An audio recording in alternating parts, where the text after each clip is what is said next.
Welcome you all to session 59, chapter Treasury Management, Financial Management, 6th semester BCom, Mangalore University. In this session, let us work out a problem on cash budget. The income and expenditure forecast for the month of March to August 2020 are given. We have information about sales, purchases, wages, manufacturing overheads, office expenses and selling expenses for the months March to August. The additional information is plant costing 16,000 is due for delivery in July, payable 10% on delivery, that is in the month of July, and the balance after 3 months. Advance tax of rupees 8,000 each, payable in March and June. Creditors allow 2 months credit and the debtors are paying 1 month late, delay of 1 month in expenses. Opening cash balance in the month of May, rupees 8,000. Prepare a cash budget for the months of May to July. So we have to prepare a cash budget for May, June and July, 3 months, whereas we have the information for the 6 months. Now the first aspect is the opening balance is given. Opening cash balance in the month of May is 8,000 rupees. Then we have various information. One is regarding the plant. Plant costing 16,000 is due for delivery and 10% is payable at that time. That is in the month of July. The balance after 3 months. Now after 3 months, anyway we are not going to prepare the cash budget. We are going to prepare it from May, June and July. So we need not bother about that now. Then another one is the advance tax of 8,000 payable in the month of March and June. Anyway, we are not preparing it for March. Now for June, we will have to consider 8,000 rupees. Creditors allow 2 months credit. So if there is a sale in the purchase in the month of March, it will be paid April, and May, in the month of May, it will be paid. And debtors, so we do not have information about the credit sales, but we know since the information about debtors is given, we have to assume that the entire sales are credit sales only. Otherwise information will be given as 25% is cash sales, remaining are credit sales. So here they say debtors are paying 1 month late. So the entire sales, it is credit sales only, and if there is a sales this month, the amount will be received next month. So if there is a sales for the month of May, amount will be received in the month of June.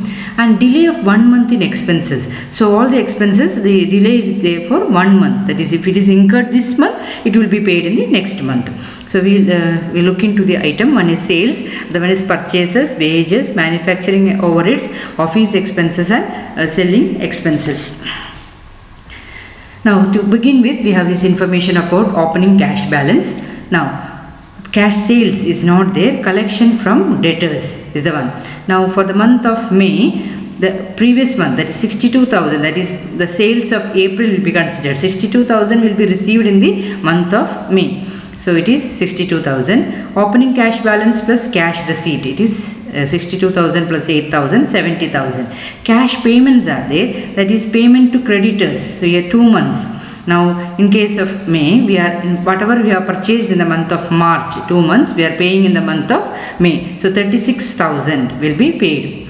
Now wages, we can see here wages, the previous month, whatever we have incurred in the previous month will be paid. Similarly, manufacturing expenses, office expenses and selling expenses, all these 1 month, if there is delay of these payment of these expenses by 1 month.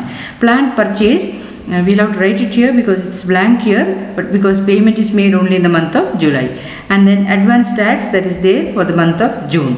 So total cash payments, we have to consider all these items. The total is 54,250.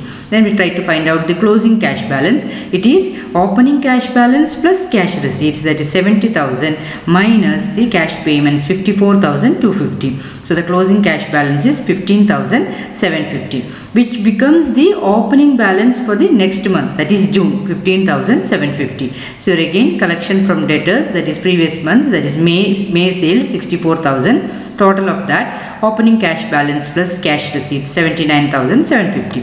Again payment to creditors, that is in case of June, you can see here April 38,000, that will be paid in the month of June. Then wages, the previous month's manufacturing expenses, office expenses, selling expenses, and we have advance tax of 8,000 to be paid in the month of June. The total is 67,000. So the closing balance is 79,750 minus 67,000, that is 12,750, which will be the opening balance for the month of July. Again July, the collection from debtors, that is 58,000, that is previous month sales 58,000, total is 70,750. Again the payments 33,000, payment to creditors, wages 8,500, manufacturing expenses 3,750, office expenses 2,000, selling expenses 3,500, and there is a purchase of plant. The first installment will be paid in the month of July. The plant costing 16,000, 10% of 16,000, 1,600, and the total cash payment is 52,350. So the closing cash balance is 18,400, which is actually opening cash balance plus cash receipt 70,750 minus the total cash payments 52,350. So the closing cash balance is 18,400. Students, if you have any doubts regarding this, you can ask me. Thank you.